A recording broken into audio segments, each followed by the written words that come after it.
Bonjour à tous et bienvenue. En 2026, impossible de passer une journée sans entendre parler d'intelligence artificielle. Pourtant, derrière les discours magiques des géants de la tech et l'affolement de la bourse, la réalité du terrain est bien différente. Entre promesses non tenues, coûts cachés et vrai business, l'IA est-elle la révolution du siècle ou une immense bulle sur le point de dégonfler? Pour lever le voile sur la vérité de l'IA en 2026, j'ai le plaisir de recevoir Anthony. Merci Youssef pour l'invitation. Bonjour Youssef d'abord et bonjour à nos auditeurs. Aujourd'hui, l'IA est absolument partout. Médias, entreprises, réseaux sociaux. Pour commencer, pourquoi parle-t-on autant de l'IA en cette année 2026? Est-ce qu'on assiste à une vraie révolution ou plutôt à une forme de surexposition médiatique, Anthony? Alors Youssef, c'est une question un peu trompeuse, parce que c'est une réponse oui et non. Oui, on assiste à une vraie révolution puisque l'IA, c'est la première machine, 1er outil qui nous permet de communiquer avec, d'adapter notre langage à l'ordinateur, parce qu'avant c'était nous qui devions nous adapter à l'ordinateur, donc d'où le code, le fait qu'on ait des codeurs qui communiquent dans la langue de l'ordinateur et maintenant c'est l'inverse, on peut directement discuter avec, l'ordinateur et on aura une réponse.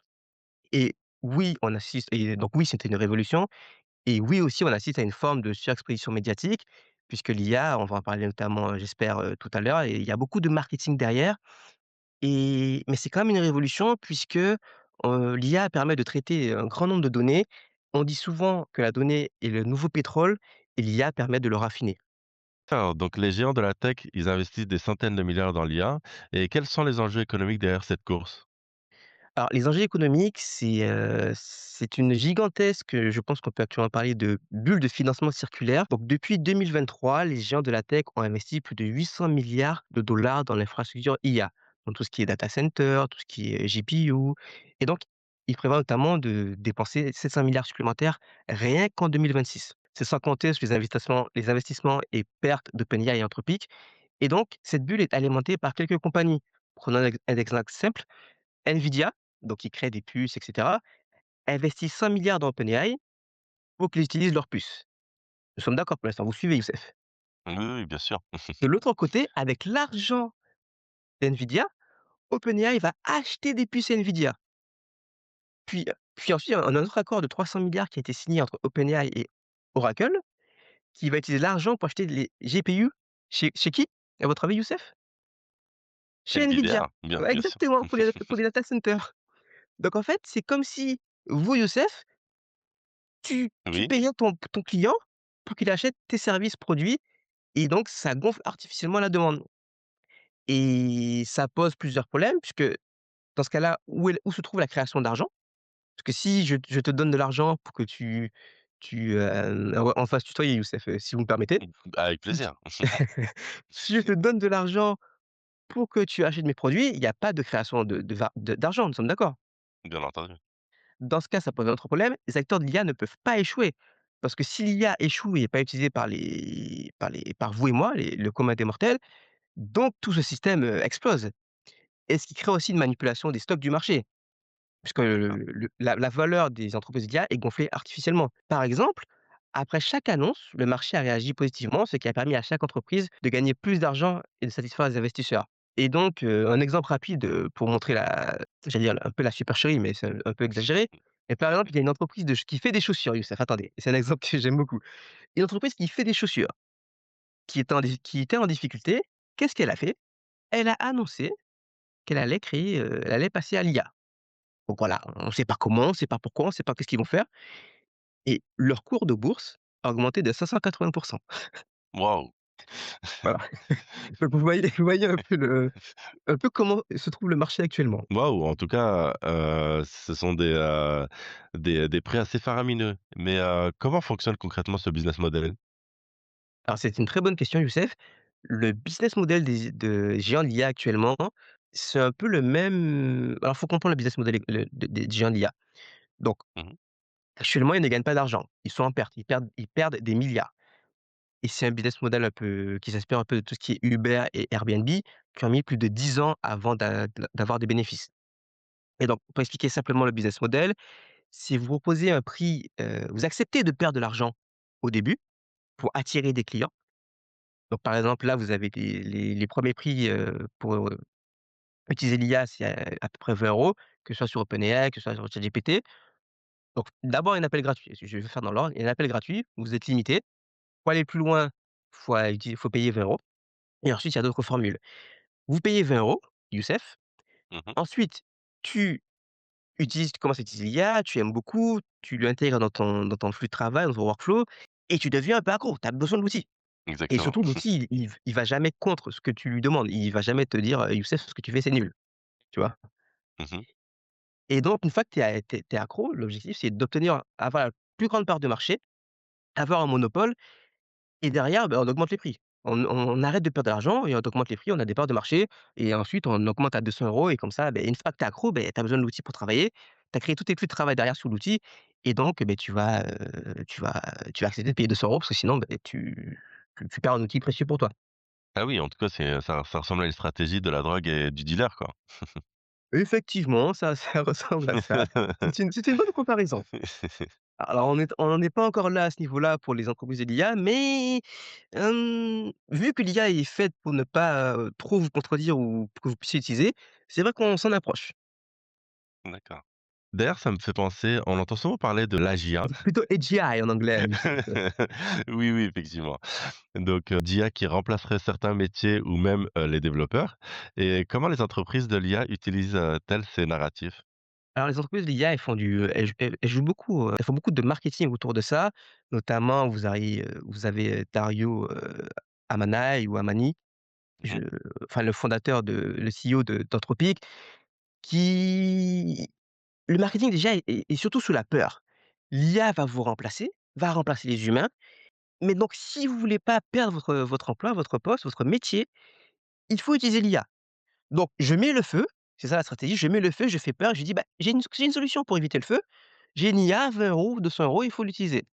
Donc c'est vraiment une stratégie un peu fourbe, une stratégie en tout cas basée sur la peur, surtout OpenAI qui est basée sur la peur, alors qu'Anthropic a une stratégie marketing plutôt basée sur la peur, mais on est les gentils, on est là pour vous aider. L'IA est dangereux, on continue de la construire, ce qui est totalement, on sait qu'on construit la bombe nucléaire, on continue de la construire, d'aller plus loin, mais par contre, on est gentils.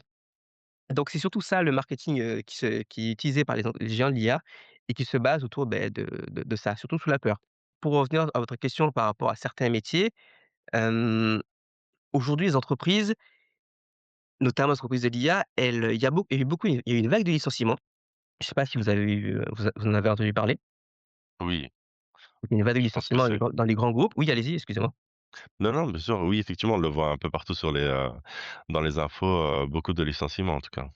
Oui, il y a une grande vague de licenciements, notamment dans les grandes entreprises, Oracle, Meta et donc j'ai fait des recherches et ce qu'on peut voir par rapport à cette vague de licenciements qui apparemment est due à l'IA, si vous remarquez bien, les entreprises ont surembauché lors du covid, parce qu'elles pensaient que la croissance allait durer jusqu'à l'infini et là, la croissance, il y a eu un ralentissement et elles reviennent à leur, nombre d'employés, au nombre d'employés qu'elles avaient avant le covid. Donc les licenciements qui sont dus, entre guillemets, à l'IA, surtout, les entreprises qui reviennent à la normale et qui ont vu qu'elles ont trop embauché et qui veulent dégraisser. Donc derrière, on dit que c'est fait à l'IA, c'est dû à l'IA parce qu'on utilise l'IA et ça montre pas, c'est aussi pour rassurer les investisseurs qui disent: «Bah, l'IA est efficace, OK, on gagne de l'argent parce qu'on utilise l'IA, on réduit les dépenses de salaire et donc notre CEO fait bien son travail». Alors qu'en soi, le CEO, il a juste trop embauché et maintenant il réduit. Mais bon, voilà, c'est juste une petite aparté par rapport à ça. D'accord. Donc quel impact cette pression autour de l'IA a-t-elle aujourd'hui sur les entreprises et les dirigeants? Donc l'impact sur les entreprises dirigeants est énorme, puisqu'il y a un FOMO, je vais utiliser un terme anglais, un FOMO, donc Fear of Mmh. Missing Out. Donc c'est la peur, de louper quelque chose. Imaginons, je vous dis: «Youssef», enfin je te dis: «Youssef, il y a un événement, demain et il est génial». Tu me dis: «Ouais, bon, je sais pas si je vais y aller» et au final, je te dis: «Il est tellement génial» que tu as dit: «Bon, j'ai peur de rater quelque chose de génial, mais je vais y aller». Mais c'est la même chose pour, les CEO de l'IA. Comme l'IA est D'accord. omniprésente dans les médias, dès qu'une boîte, surtout pour plaire aux investisseurs, ajoute le mot IA dans son rapport financier, son cours de bourse augmente. Donc évidemment, j'exagère un peu. Je sens déjà les auditeurs qui vont me dire dans les commentaires: «Ah, il exagère». Oui, j'exagère volontairement. Donc les dirigeants se font dicter leur stratégie par le marché. S'ils n'utilisent pas l'IA, ils passent pour des dinosaures auprès des actionnaires et risquent de se faire sauter. On peut par exemple voir on peut utiliser Meta par exemple. Meta qui force, leurs employés à utiliser l'IA. Maintenant il y a des consignes, ben: «Tu utilises pas assez l'IA, ben on te vire». Donc en fait, c'est une adoption par les CEO sous la contrainte, pas par besoin, mais parce qu'ils ont peur de se faire sauter leur place, si, utilisent pas l'IA. Parce que c'est l'outil à la mode. Je vois et du coup, ça fait maintenant 3 ans que la démocratisation de l'IA, elle a commencé. Concrètement, Anthony, pour toi, est-ce que l'IA transforme déjà l'économie réelle? Donc non, globalement en termes de macroéconomie, l'IA n'a pas encore un impact important sur la productivité d'un pays. Ce qui permet l'augmentation du PIB et surtout la création des data centers dont on a parlé, précédemment et qui permet, beh, faut créer des data centers, donc on embauche des ouvriers, on embauche, des ouvriers du bâtiment, du BTP, donc c'est ça qui crée la valeur actuellement, notamment aux États-Unis, qui a créé la valeur en 2025. D'accord et du coup, on voit aussi beaucoup de débats sur l'emploi. L'IA remplace-t-elle réellement des postes aujourd'hui ou il y a encore, un délai? Alors comme je l'ai dit, il y a une vague de licenciements, donc l'IA, hem, ne remplace pas des postes actuellement, puisqu'on peut le voir avec les vagues de licenciements. Les entreprises licencient parce qu'il y a l'IA et puis derrière, elles réembauchent. Donc et surtout, il y a eu un On a des questionnaire chiffres de d'ailleurs? oui, Excuse-moi, du coup, je te demandais si, on avait des chiffres d'ailleurs? on a des chiffres par rapport à la qualité de l'IA. Il y a eu, une étude qui a été faite par le Remote Labour Index et qui montre que ce qu'ils ont fait, c'est qu'ils ont donné des projets à des freelances, donc des de développement, design, data. Ils ont donné le même projet à une IA. Les résultats de l'étude ont montré que l'IA ne livre un travail acceptable que dans 4,17 des cas, contre 96,83 des cas pour l'humain. Alors l'humain va prendre plus de temps, mais il vaut mieux payer un humain, enfin, nous sommes d'accord Youssef, en Oui, termes de résultats, il vaut mieux payer l'humain bien entendu, ouais. et pour revenir à ce que j'allais dire, il y a eu aussi une étude faite sur 6 000 CEO par le National Bureau of Economic Research et qui montre qu'en 3 ans, il y a pas eu de retour sur l'investissement lié à l'IA pour les entreprises. Parce que ce qu'on vient de dire, l'IA est pas ne peut pas encore remplacer le travail complet de freelance. D'accord, d'accord et justement sur l'efficacité au quotidien, la Harvard Business Review a sorti une étude très commentée sur l'utilisation des IA pour les choix stratégiques. Qu'est-ce que les chercheurs ont découvert d'ailleurs à ce sujet? Alors vous faites bien de citer cette étude. Hem, D'abord, je vais un peu parler du contexte de l'étude. L'étude Oui, a été faite comment? Ce qu'ils ont fait, c'est ils ont donné des prompts, 15 000 prompts, à des IA sur des sujets, business, des décisions business majeures. Donc exploration, versus exploitation, donc ça, c'est trouver de nouveaux marchés ou maximiser ceux sur lesquels on est présent, centraliser ou décentraliser, privilégier une stratégie à long terme ou court terme. Donc ils ont fait ça sur 7 décisions majeures de business. Ils ont fait des milliers de simulations avec des prompts génériques et spécifiques. Donc vous là, on peut pas dire que c'est une question de prompt, ils savent pas prompter. Parmi tous les modèles, ChatGPT, Claude et cetera, et ce qu'ils ont trouvé, Youssef, ils oui. ont trouvé les mêmes préférences de recommandations stratégiques. C'est-à-dire que l'IA va globalement recommander la même chose, globalement. Ils ont découvert que l'IA donne des réponses et des stratégies qui sont liées aux mots tendance sur internet, parce que l'IA va voir les recherches, sur internet et ce qui se dit le plus, plutôt que par rapport au contexte de la conversation. Ça montre que l'IA, va donner des réponses, des tendances, génériques. On parle de trend slop et pour prendre des C'est décisions quoi business. exactement le Translab? Ben c'est ce que je viens d'expliquer, le trend slop, c'est que l'IA va aller pour vous répondre, elle va aller sur internet, voir les réponses, populaires et va vous donner la réponse par rapport à D'accord. ça. Donc l'IA, va globalement vous recommander à peu près la même chose par rapport, à ce qu'une recherche sur Reddit pourrait vous donner. Et ce qu'ils ont trouvé, c'est que changer l'ordre de réponse, par exemple, au lieu de dire: «J'hésite entre le choix A et B et dis-moi ce que je peux faire», dire: «J'hésite entre le choix B et A» peut modifier la réponse. Donc globalement, ce qui détermine la réponse, ce n'est pas le contexte, tout ce que vous allez lui dire, le prompt, la data, c'est, l'ordre des réponses, l'ordre des hypothèses. Ah oui, c'est très intéressant comme étude Oui, très intéressant, effectivement. et pourtant, à l'échelle d'un entrepreneur ou d'un marketeur, il y a de vrais cas d'usage et où ça se situe la vraie valeur aujourd'hui? Aujourd'hui, on va pas jeter, on va pas jeter le bébé avec l'eau du bain. L'IA aujourd'hui a une vraie valeur. Notamment, vous allez sur LinkedIn, vous allez voir, une tonne d'entrepreneurs notamment, beh, ils vous diront qu'ils utilisent l'IA et que l'IA leur sert au quotidien. Donc la valeur de l'IA est pas encore au niveau macroéconomique, mais plutôt au niveau microéconomique. Pour un solopreneur ou une petite équipe, c'est un outil d'exécution incroyable. Ça brise des barrières à l'entrée. Tu peux trier des données à toute vitesse, décliner tes campagnes marketing pour le SEO, les réseaux sociaux et surtout, la fonction qui est surtout intéressante pour moi, c'est créer des MVP, des C'est quoi exactement des MVP? MVP, c'est minimum viable product, c'est-à-dire un produit d'essai pour voir, pour tester votre idée. Vous avez une idée de demain, enfin, tu as une idée demain, Youssef, tu Mmh. veux créer une application pour que les personnes qui ont des chiens à proximité puissent se rencontrer, beh, tu peux créer demain, une maquette du produit rapidement et la mettre en ligne, enfin une prototype du produit rapidement, la mettre en ligne et derrière la tester et ensuite faire des corrections. Donc là, la vitesse d'exécution de l'IA est très utilisée. Même chose pour les landing pages, donc c'est des pages de destination. Au lieu de faire un truc qui prendra 2 semaines et de payer un développeur, tu peux avoir un prototype, je précise bien un prototype, Mmh. Bien sûr. en 2 heures et le mettre en ligne. Parce que derrière le prototype, il faut quand même, le sécuriser pour pas parce que là, c'est l'un des problèmes de l'IA, il fait du code, mais le code n'est pas sécurisé. Enfin bref, c'est un autre sujet. Oui, oui, bien entendu, ce qu'on appellera, comme tu l'as dit, donc une landing page MVP quoi, donc du coup. C'est ça, pour tester le concept et le valider. Parfait. Et finalement, comment on utilise, l'IA efficacement dans son activité sans devenir, trop dépendant? Alors moi, pour moi, la règle d'or, c'est qu'il faut faire soi-même avant de déléguer. Tu dois d'abord maîtriser les bases de ton métier pour être capable de voir quand l'IA te sort de la médiocrité ou du trade swap, comme on a dit précédemment. Bien Heu, sûr. l'IA l'IA est un amplificateur. Si tu n'as pas de compétences, elle va juste amplifier ta médiocrité. Le grand danger pour l'entreprise qui, licencie à tour de bras pour, mettre en place l'IA, c'est de ne plus former de juniors sous prétexte que l'IA fait des tâches simples. Parce qu'aujourd'hui, beh, si toi, Youssef, c'est un profil, senior, tu sais faire les tâches simples et derrière, tu utilises l'IA pour te faire gagner du temps. Mais tu sais quand l'IA fait du mauvais travail, vu que tu as déjà de l'expérience. Nous sommes d'accord, Youssef? Oui, bien entendu. Et donc la difficulté, c'est que les entreprises, elles veulent embaucher moins de juniors, parce que derrière, si tu as pas de junior dans 10 ans, beh, tu auras plus de seniors et donc il y a une petite difficulté. Donc vraiment là, la compétence la plus rare, c'est pas le prompt, c'est l'humain, c'est les compétences, de base.